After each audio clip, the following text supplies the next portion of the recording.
আমার বিয়ে হয় আজ থেকে 4 বছর আগে। পরিবারের ইচ্ছা বিয়ে ঠিক হয়। 21 দিন পর বিয়ে পড়ায় রাখবে, পরে উঠে নিবে। যাই হোক, 21 দিনে শাশুড়িকে ফোন দেওয়া লাগতো। আমার হাতে কোনো ফোনই ছিল না। মার ফোন দিয়ে ফোন দিতাম। একদিন ফোন না দিলে আমার স্বামী অনেক কথা শোনাতো, এমনকি আমার বড় জালের সাথেও কথা বলা লাগতো। তারা বিয়ে পড়ায় রাখছে ঠিকই, কিন্তু একটা জামা গামছা কিছুই দেয় নাই, এমনকি কোনো খরচই দেয়নি। তারপরও এই বিষয় নিয়ে কোনো ঝামেলা হয়নি। যখন আমাকে উঠে নিবে তখন আমার শ্বশুরবাড়ির রীতি অনুযায়ী আমার শাশুড়ি চেন দেয় 8 আনা। যাই হোক, বিয়ের 5 দিন পর আমার স্বামী ঢাকা চলে আসে চাকরির খোঁজে। বিয়ের সময় তার কোনো চাকরি ছিল না। আমি শ্বশুর বাড়িতে থাকি। আমার যা আমাকে অনেক কথা শোনাতো, এমন ভাবে বলতো যেন সে আর কি করতো। আমি কোনো জবাব করতাম না। এভাবে দিন দিন তার অত্যাচার বেড়ে যাচ্ছে। ঠিক মতো খেতে দিত না। সবাই দেখতো আমার শ্বশুর শাশুড়ি দেবর, কিন্তু কেউ কিছু বলতো না। আমি কাজের মানুষের মতো কাজ করতাম। আমার স্বামীও আমার সাথে খুব একটা কথা বলতো না। আর বললেও হ্যাঁ ভালো আছো, আমার মাকে দাও। আমাকে বলতো পরে ফোন দিব, কিন্তু পরে আর ফোন দিত না। সর্বোচ্চ 2-3 মিনিটে আমার সাথে কথা হতো, কিন্তু তার মা আর ভাবির সাথে আধা ঘন্টা লাগেই কথা বলতো।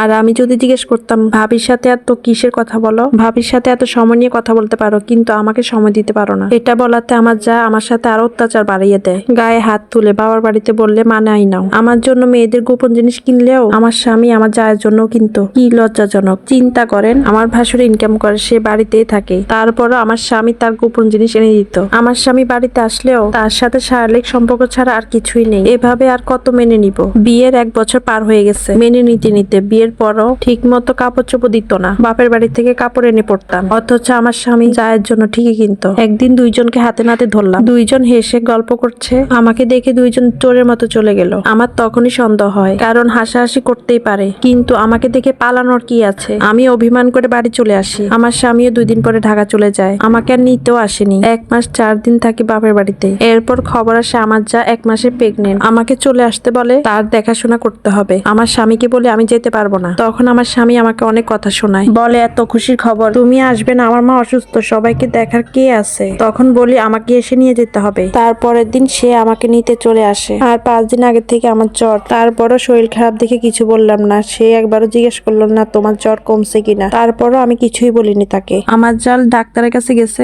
ডাক্তার আল্ট্রাসাউন্ড করতে বলছে। আমার স্বামী বলে সকাল সকাল আসলে আমিও যেতে পারতাম, অথচ আমার ভাসুর কিন্তু আমার জায়ের সাথে গেছে। তার শরীর দুর্বল, তার খাবার বা বমির কোনো সমস্যা নেই। আলতা করে দেখে তার কোনো বেবি নেই, বরং তার সমস্যা তাই মাসিক বন্ধ। তারপরও সবাই আমাকেই দোষ দেয়। আমি ঠিক টাইমে আসিনি, সেবা যত্ন করিনি, তাই এরকম হয়েছে। এইখানে আমার কি দোষ? তার বেবি কনসিপ্ট না হলে আমার স্বামী আমাকে মারে। তার ভাবির বাচ্চা হচ্ছে না, পুরোটাই আমার দোষ। আমি সময় মতো আসলাম না কেন? রোগ হলে এতে আমার কি দোষ? তখন আমি রাগ হয়ে একটা কথা বলি তাকে, হয় আমাকে নিয়ে থাকবেন, নয় তোমার ভাবিকে নিয়ে তুমি থাকবে। তারপর আমার স্বামী আস্তে আস্তে পরিবর্তন হয়। আগে আমার যা ছাড়া কিছুই বুঝতো না, এখন এটা কমেছে। আমার স্বামীও আমাকে এখন ভালোবাসে, বিশ্বাস করে, সময় দেয়, আশেপাশে ঘুরতে নিয়ে যায়। কিন্তু হঠাৎ করে আমার শরীরটা অনেক দুর্বল হয়ে যায়, অনেক খারাপ হয়ে যায় শরীর। তারপর আমি বুঝতে পারি আমার যা আমাকে কালো জাদু করেছে। আমার স্বামী একদিন আমাকে বলল চলো 2 জন থেকে 3 জন হই। আমিও মত দেই। কিছু মাস যাওয়ার পরে আমি শুনতে পাই আমি মা হব। আমার স্বামীর আনন্দও দেখার মতো।